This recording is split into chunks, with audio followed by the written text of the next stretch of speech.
I'm working on right now the workbook to go with the beginner's touch movement. And Claudia's going through it now.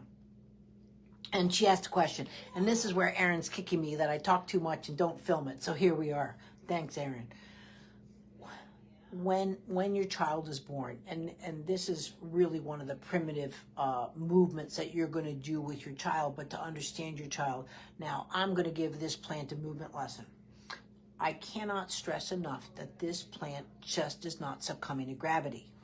If I have this, right, don't get me wrong, if I knock the plant off the table, gravity wins, right? If I go to walk and do something, gravity wins if I trip over it. But even right now, my hair is not being pulled down. This plant is not being pulled down. This plant doesn't sleep in the middle of the night. And the structure of the plant, if you see it, right, has a rotational structure to it, just like we do. Our muscles, our skeletal systems, everything, our structure is set up for rotation. Now, more so for a plant, especially you see this in succulents. People make such a mistake, oh my gosh, and look at patternings. Don't take a picture from here and say, look, here's the this, here's the... No, it's this, the structure is three-dimensional. Movement is three-dimensional. And we just don't appreciate it, right? And we should appreciate it, because when we go into outer space, there's no three-dimensional movement because there's no rotation. Even if you say, go back into rote exercises, which I do not do, but to say that, you know, we're linear and we should be working like this and have an axis point in the center of gravity. The reason I say no, because it certainly doesn't exist in outer space either. And you have to look at that. So if I'm working with this plant and I go to move it, right? Now, this is where gravity has its play in all of our movements, especially since the moment the child's born. So when a child goes to breathe, let's say, or do this, they're doing all of this in opposition to gravity, not gravity as a pulling force. This is where I know I get laughed at by physicists when I start to say biological gravity, but biological gravity acts differently, or the responses of biology acts differently to gravity than a cup does, an inanimate object. First of all, an inanimate object, you know, the trajectory rate, if I put this here and had 15 experiments, because this has an access point, this has all these things that I'm saying doesn't exist in our bodies, this is going to fall the same way every time, right? I can just sort of guarantee it, right? It's going to fall the same way.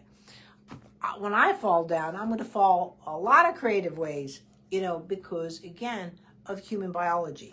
The same thing if you cut down a tree, if the planet Earth, the exchange of molecules, you'll see an organization in opposing or opposition to gravity than to succumbing it.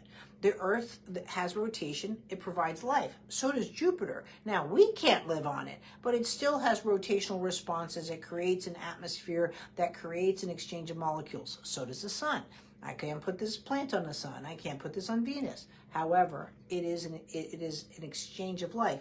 And I know my theories are correct if you, again, because you're now saying Titan and Europa, they're two moons, because they have atmosphere, they have a core rotation. Now, the moon has no core rotation, then therefore there's no life. We are going to kill astronauts a heck of a lot quicker if we colonize the moon than we will with Mars. Mars will be a slower death, but we got to get to Mars, so they're putting them on the moon, and you know, there's no exchange of molecules on the planet. Why do you think we're going to keep doing it?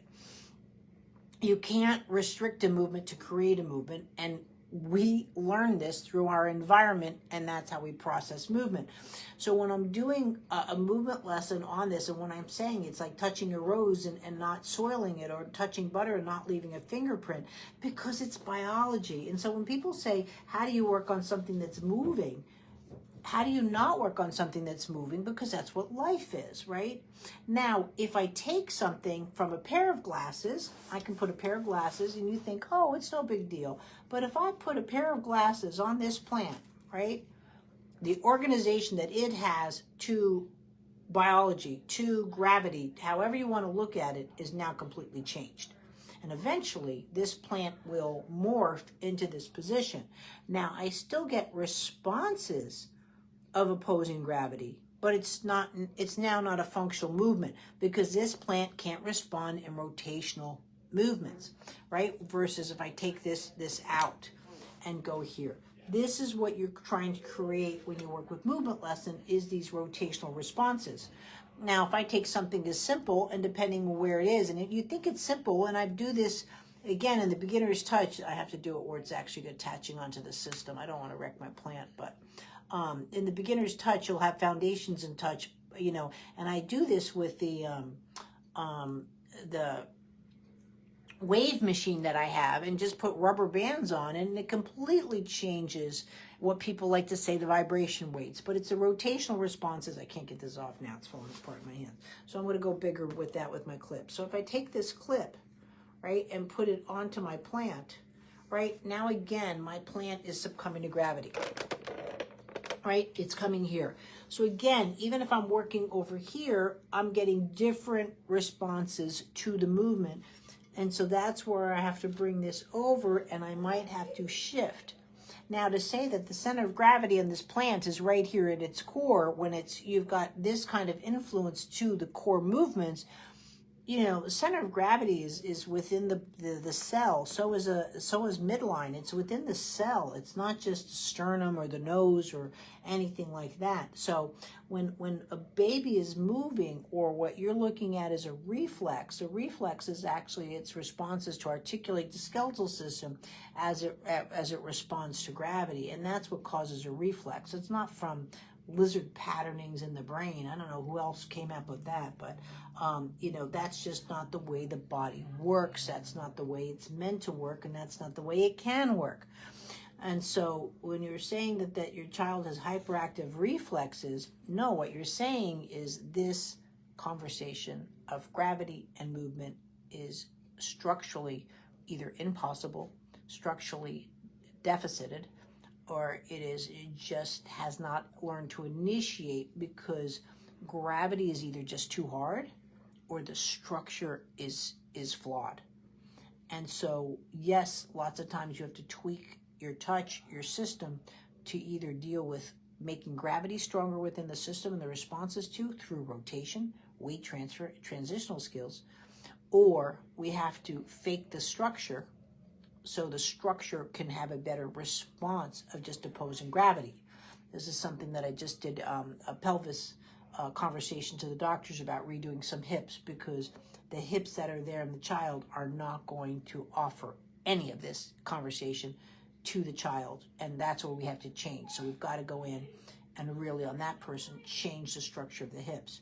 Sometimes we can't change the structure of the hips, and we have to think otherwise, but this is really so much of movement in a nutshell. And when you have a brand new baby, you're not necessarily open that there's a gravitational response issue or a structure issue.